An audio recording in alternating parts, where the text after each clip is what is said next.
नमस्कार शेतकरी मित्रांनो, शेतकऱ्यांसाठी वरदान, बीजांसाठी वरदान म्हणजे सीट्रीट किट. सीट्रीट किट का वापरायची? सीट्रीट किट समजा जर आपण वापरली तर पांढऱ्या मुळ्यांची वाढ खूप चांगली होते. जमिनीतून येणारे बुरशीजन्य जे आजार आहेत ते होत नाही. अन्नद्रव्यांची उचल चांगली झाल्यामुळे सुरुवातीच्याच काळात जी वाढ पिकांची होते ती फार चांगली होते. सीट्रीट किट कशी वापरायची? तर सोयाबीनचं उदाहरण जर घेतलं तर 30 किलो बियाणाला एक सीट्रीट किट पुरेशी आहे. त्याला हळुवारपणे तिन्ही बॉटल मिक्स करून हळुवारपणे बियाण्यांना चोळून घ्यायचं. जेवढं पाणी लागत आहे तेवढं पाणी वापरायचं. उदाहरणार्थ समजा जर 250 ml जरी पाणी आपण घेतलं आणि त्यामध्ये जर आपण मिक्स केली सीट्रीट किट तरी पुरेशी होऊन जाते.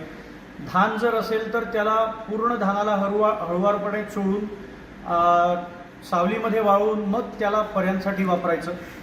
आणि समजा जर मिरचीचं जर तुम्ही रोप टाकलं असेल, नर्सरी जर रेज करत असाल तर जेवढी केवढी नर्सरीचा जो भाग आहे त्यामध्ये याची फवारणी त्या तेवढ्या जमिनीवर जर केली तरी पुरेसा आहे. किंवा समजा जर तुमच्याकडे रोपं डायरेक्ट असतील तर हे रोपं ह्या सीट्रीट किटच्या पाण्यामध्ये बुडवून याची लागवड करावी. धन्यवाद.